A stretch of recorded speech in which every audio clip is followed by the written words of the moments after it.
Since I can talk, I want to say something about you. Because, do you all know Rachel Hoffman? She is like our secret weapon in the doll and teddy bear world right now. She's young, she's pretty, she's talented, and she is our spokesperson, helping us keep our hobby alive. And she's very good at what she does because she shared a little story with us yesterday or the day before about an experience here when she first arrived. And I don't know, there's probably several dealers here that might have the fear when you see those words at the airport, customs and immigration. And Rachel approached the immigration officer, and they always ask, why are you here? Business, pleasure, whatever. And you said you were here for a doll event. I just said doll show. And what was his reply? He said, oh, the 200 Years of Childhood show. That's something. My jaw was on the floor, and this was not a man. I said, are you a doll collector? And he said, no, I've just had so many people come through in the last 24 hours saying they were for this show. Yeah.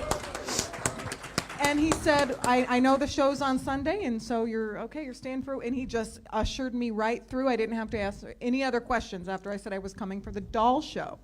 On that note, we have a story. You have the nicest customs and immigration people here in England. You do. Really, you do. 2 years ago we came, and we approached the little cubicle together, and the very nice young lady said to us, we handed our passports, and she said, are you married? Two of us, and we said, no. And she said, why not? And I said, we haven't had the time. I don't know that it's going to work out. So Yeah. I'm keeping my options open. So she was great. And then the guy this time, we maybe got the same man because he wrote on the back of our card, doll toy event. And then he said, and don't miss the tiaras at Kensington Palace. So he was quite helpful. He was very helpful. On that note, it's just such a pleasure and a privilege to be here and to be filming live throughout the weekend.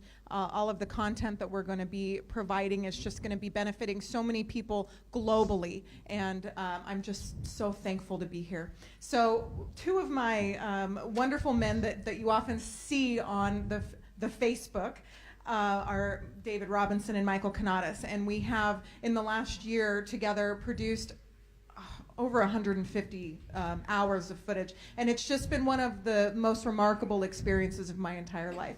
As you guys know, they're very good at talking. And no, I'm not. And David is so good at talking. I'm the editor. He is the editor. But he's a wonderful writer. It's too late, when it's This like might be the American version of the show Vicious up here tonight, because rarely do we do this together.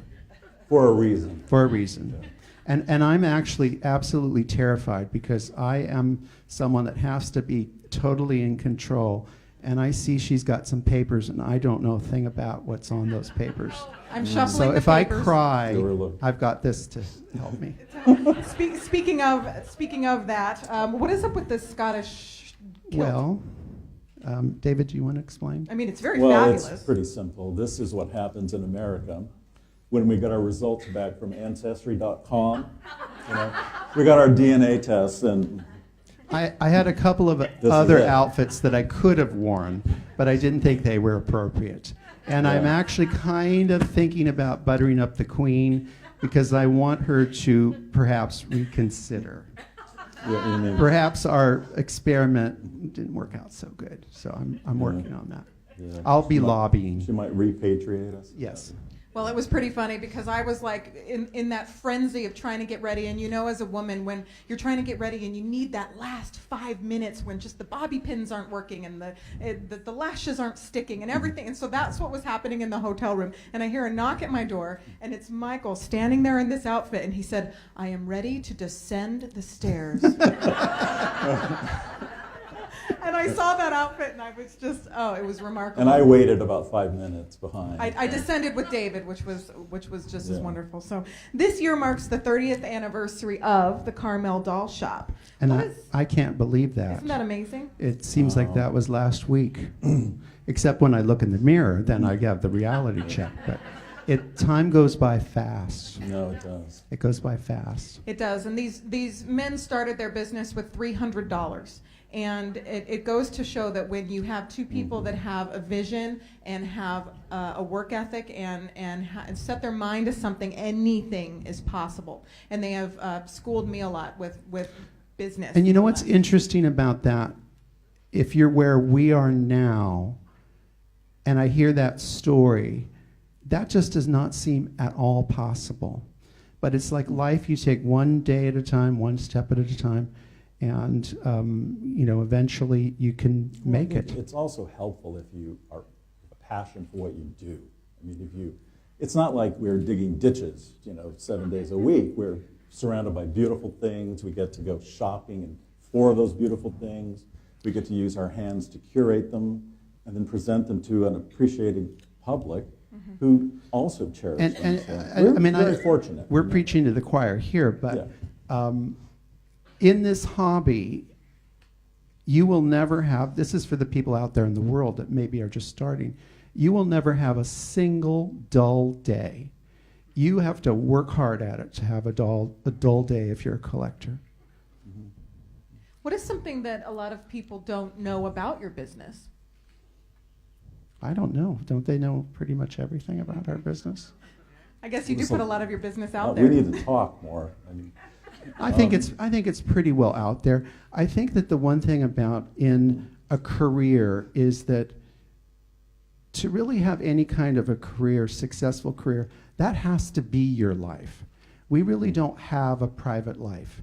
We don't really have friends that are not part of this world. I mean, we have, yes, a private life where we're alone at home with our animals and our things, but it is our life. And we're together 24 hours a day, 7 days a week. So when we sit down to dinner, normally we don't start the conversation with, so what's new with you? Because we are at that point, I'm sure some of you know, that we've lived together, that a scent can bring back a memory, or words on a page can bring back, or something. A doll can bring back a memory. And we say the same, finish each other's sentence. Sounds corny, but it's the truth. But we can have a fight like right out of Who's Afraid of Virginia Woolf. So don't think it's all sweet and nice. Well, yeah, nobody's perfect. No. Well, speaking of your early years, you two have been so incredibly helpful to me, and there's many people in this room who have been incredibly We've known you helpful since to you were a me. 13-year-old girl. Well, I think even before that, was it 13? I think it's about 13. Mm-hmm. So they're my uncles. We travel in threes now, so it's wonderful. But so many people in here are just so wonderful. Who are some of the people that were very instrumental and helpful for you when you were just starting in business? Well, can I take that one? Please. Okay. I think that actually when we started, people in the profession to be honest, were not very helpful. And that is a huge problem that we have in our industry, is that we don't bring along the new people, encourage them to get involved. That's actually more important than actually the collector, believe it or not, to have more people coming in professionally into the industry. There's a couple of people that I think were very important to us, and it wasn't that they taught us things. That is Dorothy Coleman and Evelyn Jane Coleman. And they saw something in us very early, and they connected us with the right people that would help us and guide us along the way. For me personally, the reason I'm sitting here really is because as a very young person, maybe 12 or 13, I went to a lecture given by a man named George Stewart. Does anybody in the room know who George Stewart is? Okay, you do. So George Stewart is, in my opinion, the finest maker of the human miniature form ever. He is so incredibly talented, and he he is just a historian. And at that age, I wanted those dolls, I wanted to have that talent, and I wanted to do what he does. And Rachel kind of brought us full circle. Almost 50 years later, she just interviewed George Stewart. And are you going to put that on? I am. It was an hour and a half interview. He acted like he didn't want to do it, and then he loved it. Yeah. So I have a lot of editing to do, but I mean, have a wonderful interview he with makes him. me look like Rebecca from Sunnybrook Farm. I mean, Yeah. but he is an incredible, and I never got that. And if you ever have a chance to see his work, which is very highly prized, it's beyond belief. It really is. It is. And David, what about you? What was the question again? Influence. Who influenced you early on in your career? Oh gosh, I think this one, because I'm a fixer. As from a child, I would find that thing that needed polishing, or I refinished a player piano and I was like 10, one of those. Every strange kid kids. does that at 10. Do they? Okay. Yeah. But no, but as far as the doll world, I had no interest at all. We were in the general antiques business before, so that was, And we did it together, I too. was influenced by, in the antiques business, we sell very nice, high-end decorative furniture in a showroom in San Francisco, and I was influenced by British House and Garden and like the world of interiors. It was so sumptuous and rich in those days in the 80s. And to us, decorative so arts and I think that dolls. was not a person, it was just a venue that influenced. But decorative arts and dolls and paintings They and go draperies and hand in it's hand, all especially in the doll house world. Yes, absolutely. So here you are, 30 years later. What is a piece of advice that you would give a collector starting out today? They're very lucky to be starting out. They are so lucky, they don't understand how lucky they are.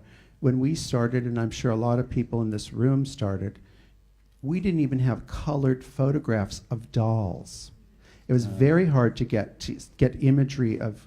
They've got the world on a string. Mm-hmm. They can Google something and find out what it is. They can compare things. They can go onto Pinterest. They can go onto Ruby Lane. They are so lucky.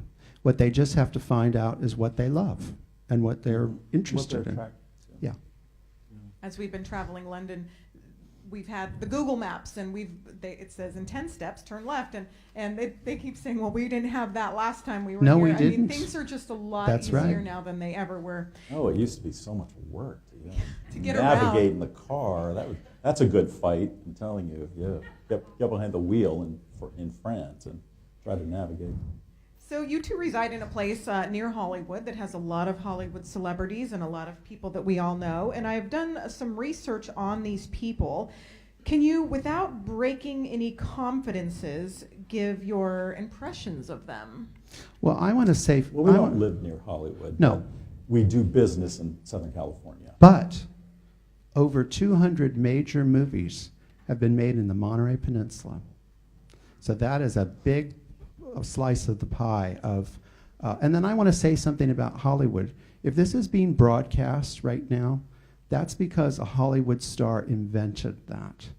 And I think that Hollywood, to me, is there. That's our American royalty. That's as close as we have to royalty. I have so much respect for those people. They're the most talented people on the planet.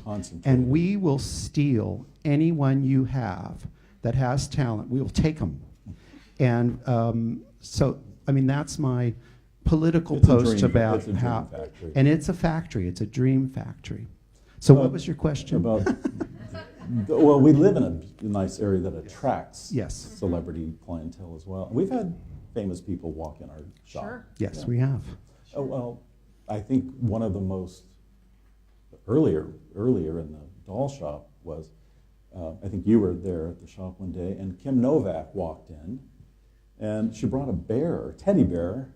What was the Moki? Was that the bear's name? Gee, I Moki, remember. I think. I can't And she remember. wanted it to be repaired. Yes. And the funny thing about do you know who Kim Novak is? Yeah. Do you know? Okay, have you seen the movie And- Bell, Book, and Candle? But yeah, are you going to say where you ended up with Kim Novak? That day? Yes. Okay. All right. Well, 'Cause we that's were on the important. floor, but it We were wasn't on what the you're floor, thinking. sitting, playing, you know. But the funny thing about Kim Novak is I've known her my whole life because in my mother's business, she would come into our restaurant and I would serve her coffee. And at the time, I remember because it was 10 cents. And she was very, very pretty. I didn't connect that I saw her on the movie screen and her head was 40 feet tall and then this very lovely lady. But she is a lovely lady. She is perhaps the most dazzling star, and it's like an electric switch that she can turn on and she can turn off, and she has that special thing, and she can hypnotize you, just like in the movie Bell, Book and Candle when she's trying to hypnotize Jimmy Stewart.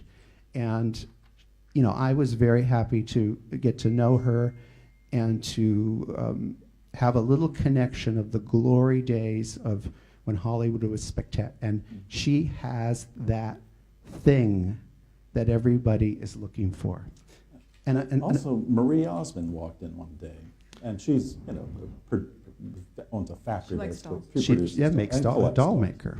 And you had spent some very nice time. I wasn't there that day either, but you were there. She was there for hours. And, She was. I heard about And it. then I finally had to ask her the question. I said, okay, I'm just going to have to ask you this. My whole life, especially when Donnie was younger and he's a little bit older than I am, all I've heard is, oh my God, you look just like Donnie Osmond. I said, what do you think? You asked Marie. Yeah, I asked her and she said, yeah, you'd fit in. But she did say, you look younger. That's nice. Yeah. So thank you, Marie. So we know that you've had some incredible doll collector clients, including Barbra Streisand. Yeah. And she has done wonderful things for the community and for what she does. But is it possible for you to tell us of the greatest collector you have ever worked with? Well, let's go back to Barbara. You just went right over Barbara. Oh, we could talk about her Yeah. for days. Barbara is, you know what? She's the greatest star in the world by far. She is. And she is a lovely person. She's one of the most down-to-earth people that I've ever met. And if She's you don't, shown if us you many kindnesses. many kindnesses without ever expecting anything back for that. But She if you did don't, tell us one time, though, after kind of a big shopping spree, she said, "You're very expensive friends." So, yeah. So hey, she picked. but us. when we did a little trip with her and was in France, and there was a French guard and a British guard. And it was very interesting to watch those two in the front seat maneuver each other. So if you don't believe me, you can believe the British guard. He said, Barbara is the most down-to-earth celebrity that I've ever worked for. She's just as real as rain. And I can say that because, you know, Barbara likes the truth. It's true. Well, we all like friends that will ride with us in the limo, but we really want those kind of friends that'll ride with us in the bus when the limo breaks down. We right? can do Right. that Absolutely. with a Yes. crystal chandelier tinkling. Yeah, just got to grab it. Yeah. So can you tell us a little bit about the Grovian Doll Museum, which is at the home of the Carmel Doll Shop? Well, you know, we've been visiting a lot of museums while we're here. And it's very interesting is that they're very different than what our establishment is. I think what we should have called ours is the clubhouse, because it's much more of a clubhouse feeling. You can feel at home. There's, you know, that's really what it is. It's a place that the Grovian is, and by the way, the reason we're called the Grovian is we are Carmel Doll Shop. We've been Carmel Doll Shop for 30 years. We moved to Pacific Grove, which is a huge rival of Carmel. And we had to give Pacific Grove something. So we gave the museum part of our establishment the Grovian. So that's why there's that. And then that way it keeps everybody happy. And it's a very boutique type place. It's large. It's just our collection basically that's on display. And it started because when we first opened this new location, it's 10 times larger than our original one. And we had these cabinets in the back that had nothing in them. We had nothing to put in them. So what we did, we had an open house for our grand opening, and we unloaded all of the cabinets that held the layaway dolls, and we put them in these cabinets. And we noticed that the people, 70 people who came to this open house, They were they spent fascinated. a lot of time just looking at these things that clearly said they couldn't be bought. And we thought, wow. And that made us realize that people want They to, just want to collectors enjoy want to them, enjoy absorb them. dolls without necessarily having the stress of, I have to buy that, Right. or They could just they can enjoy just it. enjoy dolls. Takes a lot of the stress off. But I mean, I think I made that sound rinky-dinky, but we do have, there's some nice That's what items you- there. Yeah, it's a Have you work If you've in watched the progress. videos, Have you seen you've one seen of the them. videos that we've done there? So yes, it's It's quite a work in marvelous. progress, for sure. And it's really wonderful to stay there. I wake up in the morning and wake up like a princess and then come down and see all these beautiful dolls, and then I get my juice and I walk to the ocean. It's not a bad- And then she does things in the middle of the night, like gets in the refrigerator and eats things that she's not supposed to. Yes. Well, David makes really, really good cookie dough, and one time in the middle of the night, I had refused carbs the entire day, and then at 2 a.m, I just, I couldn't stand it anymore, and I went down and I ate, I don't know, the whole log, the whole loaf of cookie dough, and I made my confession in the morning. It was really funny. So you guys are you're members of a wonderful club that is experiencing a tremendous amount of growth. What is one of the secrets to that sauce of all this growth and interest that you have in your club? Do you want me to take that first, or do you want to? I'll edit you as you go. Okay, sir. that's normal. The secret to the success of that is girls just want to have fun, right? So if business meetings and things take longer than the fun part, you're in trouble. First of all, get some men in your club as soon as you can, because you girls all behave better when there's a couple men in the room. Yeah. You know it's true. It's Sorry. true. It's We true.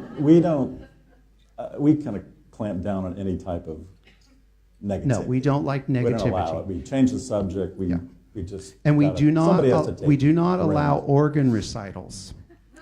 Do you know what an organ recital is? When you Yeah. start talking about your aches and pains and all your organs. That is not allowed, Yeah. because that turns into a huge concert. So Yes, it those does. are a couple of things. But then the main thing is, yes, to have fun, and actually to have programming. I know that this is the Doll Club of Great Britain is a very fine club, and you have programming. I'm talking to the rest of the world that's viewing this. You have to have great programming, because that's what stimulates the hobby, the organization, and you'll have growth if you do those also things. have to have a welcoming attitude. Yes.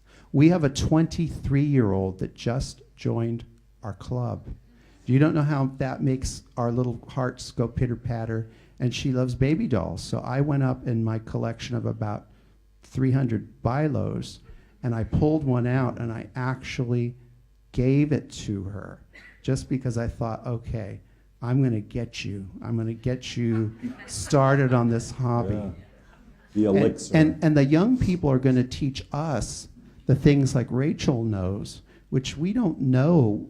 I mean, we may look like we know, but we don't know all the social media and all these things that these young people are using to connect To share with it, other yeah. collectors their age. We've got to pull them into our groups, so that they can take care of us in our old age, bring us cookies and whatnot. So I think, a positive attitude is good. Yes. And you're welcoming Yes. attitude. And I think the welcoming attitude is the most important, because think about it, you walk into, say, our club, you walk into a club with 33 people that all have big personalities, all are larger than life. It's intimidating. So we really make an effort to pull them in, make them feel welcome, giving them really a safe place to play. Safe place to play. That's one thing that we say a lot, and it is so important for anybody that is in this hobby. So speaking of hobbies, we spend a lot of time with dolls, but do you have any other hobbies? Cleaning. Okay. Yeah. That's my only hobby. I know David makes candles, but David I guess makes that can go that, along no, with that goes with That's our. not a hobby. Do you know what the things That's a that necessity. you would Miniature, like for Miniature dollhouse candles, and dollhouse dip size. them by hand. But the things that you would This all big. consider hobbies are not hobbies to me. If we go to see the Phantom of the Opera, I'm working. I'm looking for things, ideas that I can steal. If we go to a museum, because you know what? As Picasso said, mediocre artists copy, great artists steal. So anywhere I can go and find an idea, we're always, our little hamster wheels are always going in our Yes, hands. we have this space now in our building, and we have this constant need for more fun things to do. So we're always looking for ideas. And I think that the Doll Club For of Great events. Britain's display proves that you can tell the history of the world or an event through dolls. So I'm always looking for that. So what you might think I'm wasting my time reading a Red Cross journal, I'm getting something out of that. So we really don't have what you'd call hobbies, because everything would go Eating, that's a good one. They like to eat. Yeah, they we like like the to eat. theater. They Well, have yeah. 3 English bulldogs. Yeah, our dogs are- Yes, they're But the really, sweetest really bulldogs. cleaning is our relaxation. So if you want us to come stay at your house for a couple of weeks, we'll get it clean for you. You'll clean it up. Yeah. So It'll be speaking spotless. of stealing ideas, I think that's funny. Michael just said he loves to steal ideas. I've seen a lot of people emulate your work, even down to the titles of their programs. Oh, wow. Well, how do you feel about that? That's a compliment. I think that's Yeah. a compliment. And the thing about the negative about that for us is that, by the time, if they're copying you, by the time they really got you down, you have to be onto something else, so that onto something new. And, we have that with our workshops and the things that we do. But I see it as a form of flattery. I don't see And it as... we have this mindset at an organization we're members of in America, and everything has to be kept very neat and compact. Where in our area, Pebble Beach, California, there was a Concours d'Elegance, a car show that started decades ago. And I remember at 18 years old, I drove my 1957 MGA to the Pebble Beach golf links. You park on the polo field, you walk through the gate, pay your $20 to get in. One-day thing. Fast forward 30 now, years. This is a week of events, auctions. Every town on the Monterey Peninsula has its own little concours. It's the biggest thing in It's cars in the world. Amazing. So what you do is you don't try to keep your little piece of pie. You bake a big pie. So these organizations that we're involved in, they need to broaden their scope, invite more events. And think to in a happen. different Like, way. this is a perfect example. You're adding dimension to just a show. To this hobby. So it's a recipe for success, in my opinion. And I mean, we do practice what we preach. And by thinking of that, because if, let's say, we do an event in Pacific Grove, California, and someone else does an event in Chicago or Florida, that's great. That's think it is, too. absolutely great for our business, our collector hobby. That's wonderful. I can only hope that people will emulate doing videos and going live at shows Absolutely. and showing off their collections. When I see We need people doing that, content. I think it's wonderful because the high tide raises all the boats. Exactly. And we do practice what we preach. We had at our last event that we had 2 ladies that are opening a museum, and they were a little sheepish about coming to see us. And I said, please come. I want you to come and steal any idea that we have. Take it and use it. Mm-hmm. Take it back to where you live. Make it your own. Make it your flavor. I want you to I want you to be successful. They live in Mexico City, and they're putting together this lovely museum, but we saw some preliminary photos, and we talked about it quite a bit with them. And we're going to do the same thing when we visit them. We're going to We'll steal anything that take they little have that will work bits and for us. pieces, and it works. It's only fair. So I've spent a lot of time with these men, and they are just a delight. But with Michael, sometimes in a day, it can be like the rise and fall of the Roman Empire several times a day. And Really? the two of you, yes, some days. But I like it. Keeps you on your toes. But so the two of you, with this happening, and David's just such a teddy bear, and so you have different personalities, but you're together all of the time. How do you make it work? Alcoholics Anonymous is really good for me. Yeah. I'm a very determined He's the person. reason. No, sometimes I just say to him, stop thinking. Stop thinking. Give me a week. Don't think for a week. That's all I need. I just want a peaceful life. And he said, you were barking up the wrong tree when you wanted a peaceful life. That's true. I'm the better for it. I go, yeah. But I'm a very determined person, so that answers that could answer the rest of the whole program. Yeah, I'm a double Taurus, if you don't care about astrology. Double Taurus, Scorpio, exact opposite on the wheel, with a Taurus rising. That's the reason we can stand each other. So we can, but No, we're a good team. We balance each other out. They're a great team. Anytime Michael says to David, I have an idea, it's way too late. It kind of is. It's yeah. already planned, It is, it's yeah. in motion, and you just In kind of have fact, to last hang night on. at dinner, I was talking with someone here in the room about a possible event in a year from now. And I mentioned it this morning He was like, at breakfast, and the first words out of your mouth were, out of control, control, out of out of control. You weren't the one to do the talking, so I'll come around. I have it over you on that one. You will come around. so some say that you two are leaders in the doll world. How do you feel about that? Well, that's scary. Well, I mean, don't know what that means. I don't know what that means, but That- I mean, I we- think I- we do the best that we can. Mhm. Here's my lecture on that. Everybody is given a gift of some kind. I feel that if you don't use the gifts and talents, no matter what they are, that are given to you, that is a sin. So in that, I will take the leadership on that of leading what we do and our what we believe.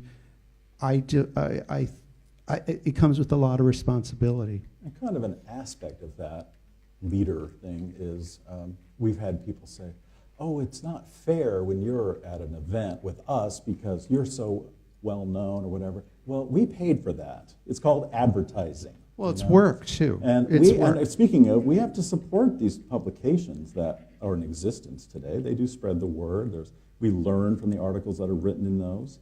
And But, we have to support it. You're well known because you paid for it, really. I mean, no one's stopping other people. Well, you from paid that. for it and you worked for Well, it. absolutely. Yes, it doesn't work unless you do, which is That's something right. that you say all the time, and especially Your working dreams for don't it, work unless as you do. You, between the two of you and Rose Percy, you have helped raise over $400,000 for wonderful veterans charities. The emphasis on that is helped because we just brought the doll to the event and set up the display with the help of wonderful volunteers. A lot of them are in this room. And no, it was such a privilege and a pleasure. It's to a do privilege. And you know, the one thing about that is a lot of people ask what our motivation is. And one thing that we can get at that, I can walk into a veteran's ward and I can look a veteran in the eye. Mm. I can look a veteran in the eye. I don't have to feel wiggly or I don't want to look at this, I don't want to see this, I don't want to face it. And you know, we really took on the whole project because both David and I, both of our fathers were veterans and we didn't know them. So, you know, this was our gift. And it just seemed to be the perfect fit. I mean, to have a doll become available that you could use for such great, and it was what she was created to do, is to raise funds for military veterans' causes. 150 years ago. Yeah, And so she's it was still the doing perfect it. fit. And yeah, she's taking a rest, but she's not done. She could have a comeback. We're from California. You got comebacks. You know, Rose Percy kind of reminds me of that $300. It's what you Yes. it's what you do with it and that dream and how Yes. hard you and, work. and a lot of that will people make it. didn't recognize the potential. But 35 years ago, Jane Coleman handed me a book and said, mark my words, these dolls are going to be popular in the future. And I looked at the little booklet and I thought, oh, well, that's kind of crazy. and the doll was Bluette. And she was right. So if you study... She was obsessed with these Bluettes at that time. At that time, before anyone else. So if you actually study the history of dolls and fundraising, there's a rhythm. And you don't even have to invent anything new. It's all there. They laid it out for you. They tell you how many tables to have. It's there. You just have to open your mind to see the plan that they made for any kind of fundraising and dolls. So speaking of just fundraising and dolls and the fabric of your career, if you two had a crystal ball and you could look into it, what is one of the things that you would hope to see in the future of doll collecting and bear collecting in general? It's a tough one. That's I know. tough. What I'd like to see, I think that I'd like to see more people coming into the hobby, and I would like to see what can be, which is not a dream, if everybody in this room takes the time to bring one person into this hobby and stop and say, you know what, we had just recently a lady that very titled type of lady, but not from European country, come into our shop, and she said with her husband, she's a prince and princess, and she said sheepishly, I love dolls. Is that okay? Boy, that's all she had to say to me.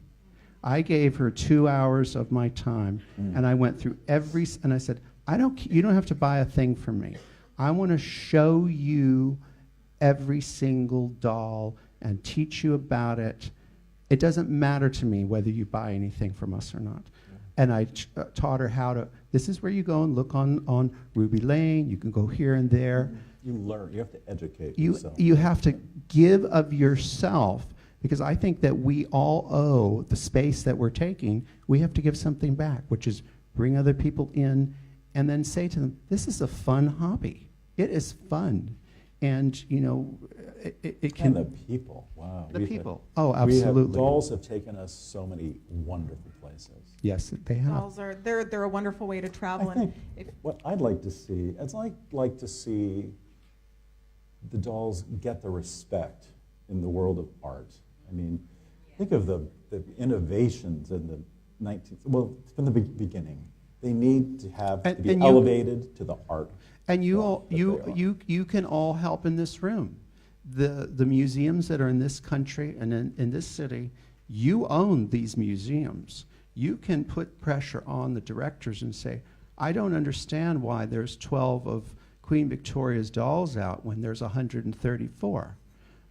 Could you have to put pressure on them and say, we want to see that.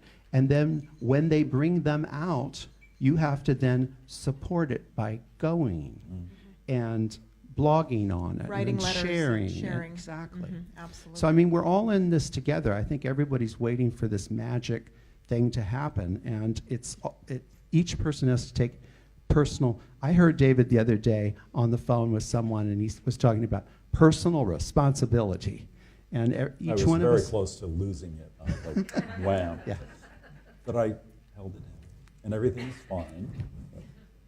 So we've seen these wonderful gentlemen online, and I've been online a lot, and once in a while I'll get one of those little comments where you just say, that wasn't very nice. How do you handle online criticism? Well, first of all, I what don't. online criticism? Yeah. Well, first of all, I don't read it. Second, it's better not to. Second of all, if I think that they're really out of line, and you do this too, Rachel, so you're just as bad as I put it back into the public, and then let the people that appreciate us take them down, and then I just stand by and watch. The problem with the online criticism is that you're really powerless. Mm-hmm. Yeah. You are powerless as a merchant. Someone could, it's happened. They can write a review of your business that they've never even set foot in. No. But I think what Rachel's you have to accept it, and then hopefully the positive will outweigh the negative. I mean, I had to tell Rachel, because she's young and she's a beautiful girl, and I had to remind her that there are people online that write things like, Aretha Franklin can't sing the song A Natural Woman.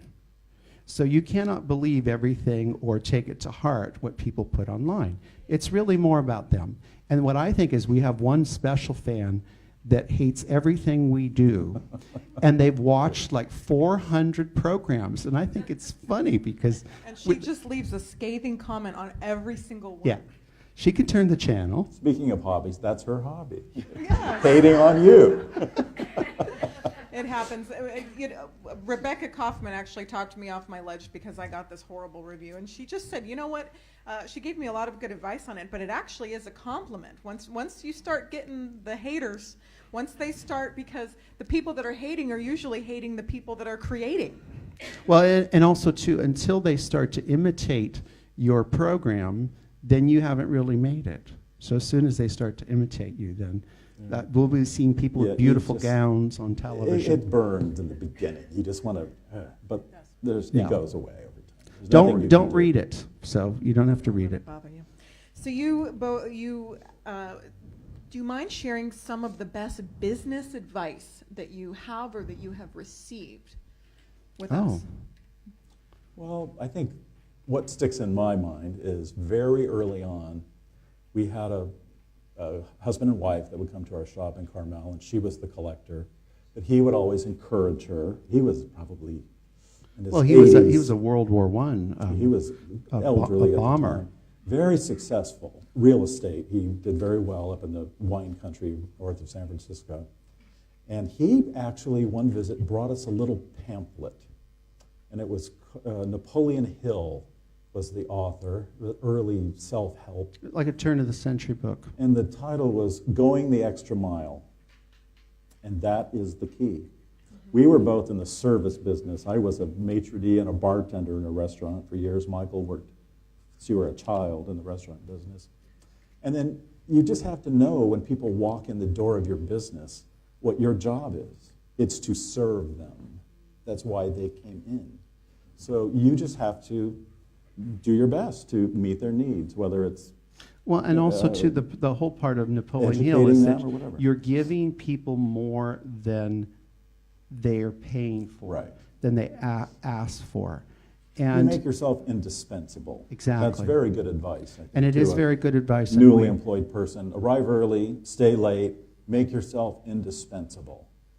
And that's a I pretty think good it is that whole philosophy of Napoleon Hill is... We would be considered indispensable to some of our collectors. We would. I mean, we're a source for them. You know? And actually, we appreciate them. Our business is probably no more than 5 minutes selling a doll. That's maximum. The rest of it's other stuff.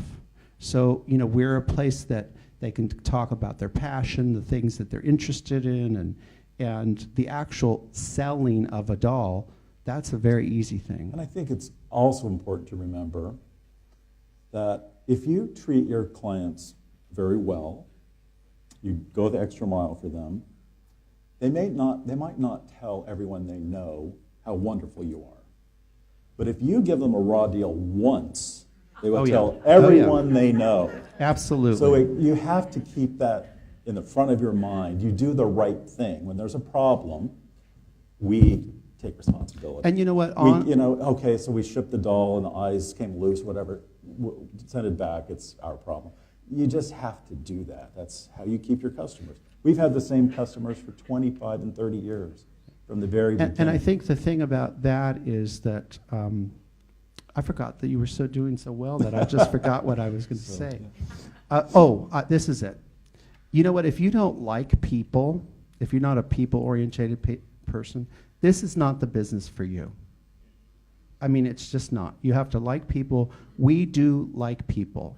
I know that I sometimes come off as slightly elusive, and that is just because I'm actually very shy. I'm not shy when I'm sitting here and I have a camera on me, but I am shy. So you do have to like people and enjoy people. Is that true that I'm shy? I was just going to ask, is that true? You're less shy than you were. When I first met you, it was hard to get a word out of you. So if I don't... Now we have the opposite problem. Speaking, how much? I'm How are we doing on we're time? we're getting down. We just have a couple more, and then we're going to have a delightful dinner.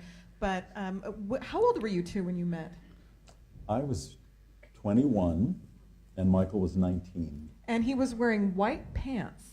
And Well, he it had was the the most glorious 80s. hair. It was no, the I mean, 80s. you were wearing, I think, white jeans. I think you told me. I don't and even he had remember. and he still has glorious hair, but it was Yeah, the thanks. hair. Oh, he had the hair. No, he had the hair. You both had the hair. What is a couple of the things that we, as collectors and dealers and people in this trade, can do to make the world a better place? Oh, wow. Do you know what you can do so much? And you can please use dolls. As I said earlier, dolls can make the world a better place. There are so many ways you can do that. You could take the model of Rose Percy, $400,000. Do you know how hard it is for a veterans charity to come up with $400,000? There has not been a time yet that we've offered a check to a four-star general that they haven't cried. Okay? So you can use dolls in so many ways to make the world a better place. With children, with adults, it's unlimited. And we have never actually really gone the full distance with dolls to publicize them with television and that kind of things. It can be done, it has been done. So you can use dolls, bears, toys. I mean, there's no limit to what you can do with it because they do speak to something. If you go to, like, for instance, right now to Kensington Palace and look at the exhibit, the things that are going to capture the public are the things that are very personal, okay? When I mean personal, it's the dress that Queen Victoria wore. That's the place that everybody's standing around. Mm-hmm. It's the jewelry that she wore. That's what they're looking at. It's her dolls. These are things that are very, very close to the human experience. So those are now being used to bring people in, to teach them culture, music, painting, arts, decorative arts. So we can use it. I mean, if I were here, a club, every time you have a chance to get on television, do it, take it, send out raise money for charities. All the charities need money. I know you have a different tax situation here, and you assume that, oh, I pay my taxes, so they should take care of everybody. Well, that is just not true. There's a need everywhere on this planet, and dolls can be a tool. Mm-hmm.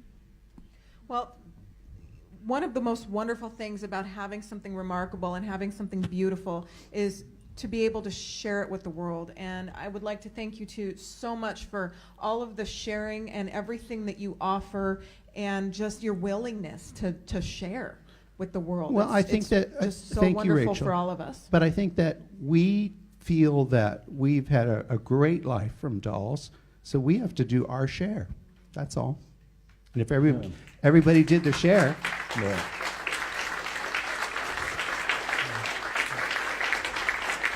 Now, I don't know about you, but I have a sandwich stuck in here, and I'm getting a little hungry.